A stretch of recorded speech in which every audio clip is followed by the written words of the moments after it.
Si ce que je vais te dire là te dit rien, dis-toi que ça te dit forcément quelque chose.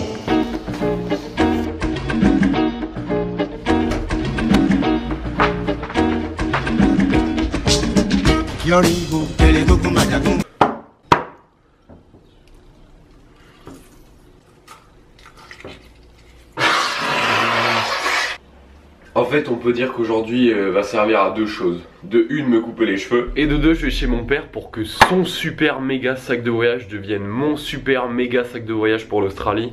Et ouais, je vais récupérer mon sac de voyage et ça va être vénère quoi. Au stage, on disait que j'avais un renard mort sur la tête.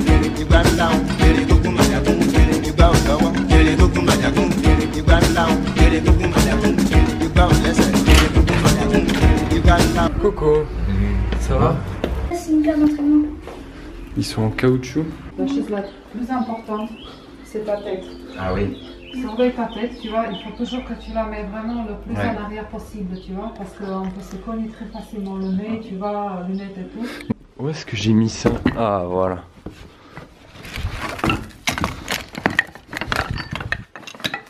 Ouais, je suis un taré. Tiens, regarde. Egan, j'ai une paire de Bruce Lee à la maison. Ah ouais? Le petit qui prend la relève, qui va me bastonner d'ici 40 ou 50 ans. Tiens, regarde. Ça, c'est moi quand je t'ai mis au chaud. Ouais. Ah, je reconnais ta tête, franchement. Tu trouves? Ah, c'est pile le jour où je serai.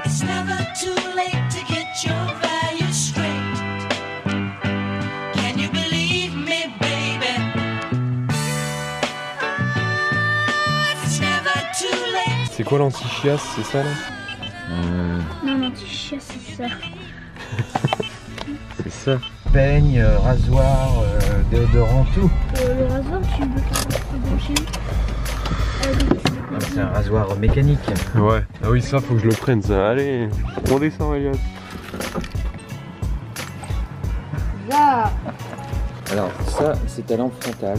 C'est un super truc, hein. Je l'ai essayé. Je pense ça. Ça c'est énorme. Attends, viens, on va voir ce que ça fait la vision de nuit. Oh là. Mode vision de nuit. C'est énorme. Tu me vois là ou pas? Ah, c'est Attends. flippant. Eh, c'est méga puissant là. Ah ouais, là. Bah, il est super. Ouais. T'as des bretelles en gel. Ça c'est bien aussi.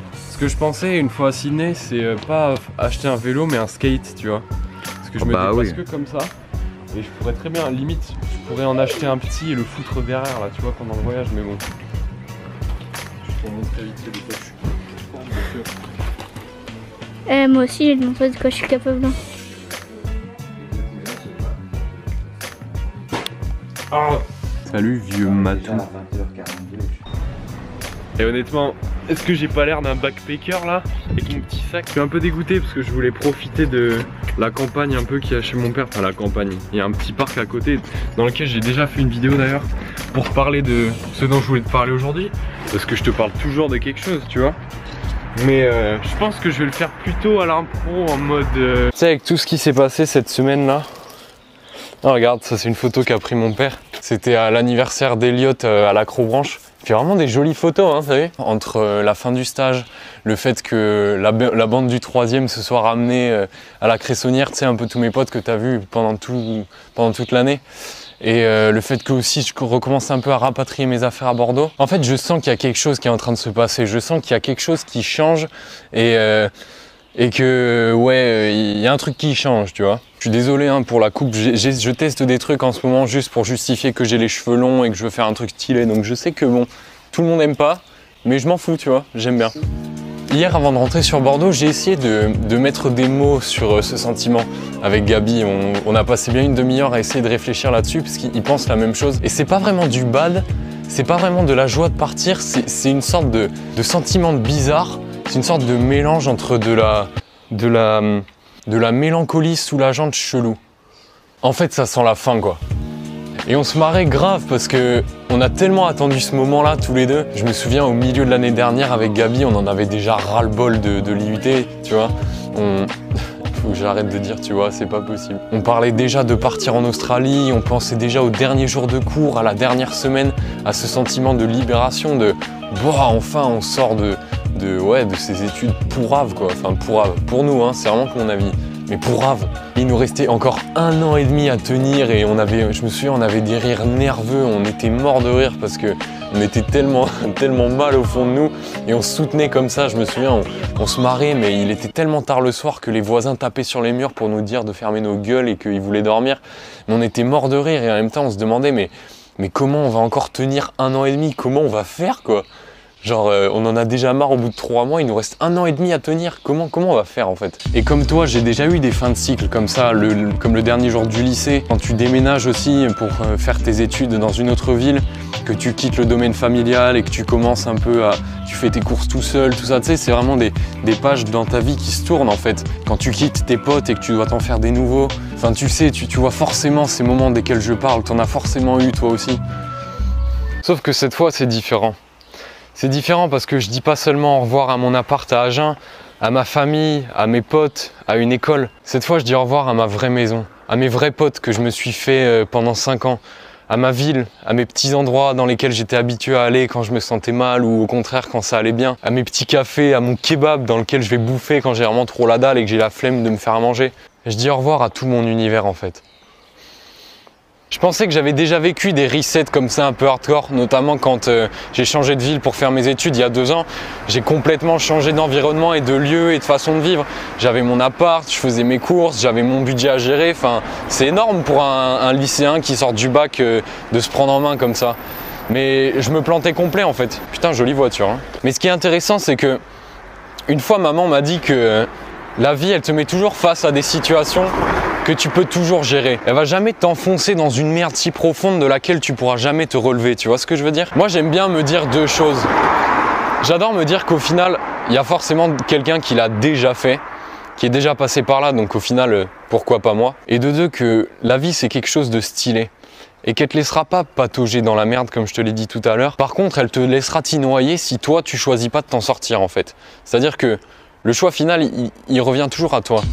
Et donc pour venir à l'Australie et un peu tout ce changement d'environnement, ce qui me fait peur, c'est que voilà, je vais vraiment tout quitter et tout plaquer. Bon, je vais enlever ça parce que je sens que j'ai zéro dégaine. Moi j'ai confiance en la vie, j'adore la vie, tu vois. Et je vais peut-être sauter dans le plus grand trou qui m'est jamais arrivé ça fait vraiment chelou cette expression, mais c'est ça, tu vois. Je vais peut-être pioncer dans la rue. Des fois, je vais peut-être devoir gratter dans des poubelles pour pouvoir bouffer comme un clochard, mais je suis tellement excité en même temps de le faire, je sais tellement pas ce qui m'attend en fait que je sais pas, je suis tout fou quoi. Et je suis trop content, les choses se concrétisent vraiment. J'ai déjà mon billet, il me reste juste l'assurance à avoir. Mon père a commencé à m'acheter 2-3 trucs pour une fois que j'y serai et tout, donc ça c'est vraiment cool quoi. Badass le petit. D'ailleurs, faudrait que j'y aille parce que là, je me gère plus niveau sport. Et j'ai trop hâte de te faire découvrir ça avec moi. J'ai trop hâte de t'emmener là-bas et qui sait, peut-être que toi aussi, ça te motivera à le faire, tu vois, ce saut. Parce que je pense que c'est vraiment quelque chose qui est nécessaire dans la vie de chacun. Pousser ses limites, genre sortir vraiment de sa zone de confort. Là, je dis de la merde, je pars trop loin. Mais t'as compris l'idée. C'est vrai qu'en ce moment, à Bordeaux, c'est un peu le foutoir parce que tu sais, c'est l'Euro. Et là, ce soir, il y avait Irlande, que je dise pas de la merde, Irlande-Belgique. Et donc, c'est un peu le dawa partout, regarde par toi-même.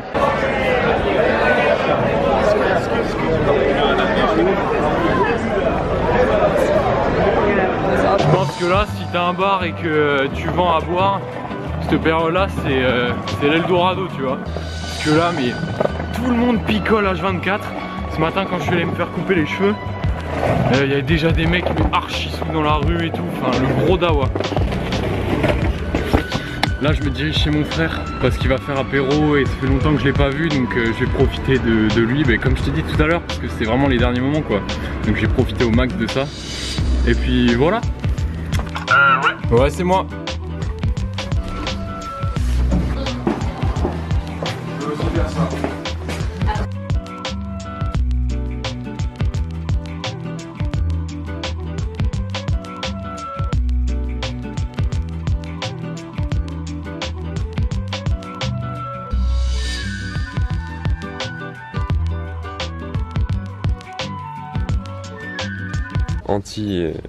Anti-merde sur le chemin.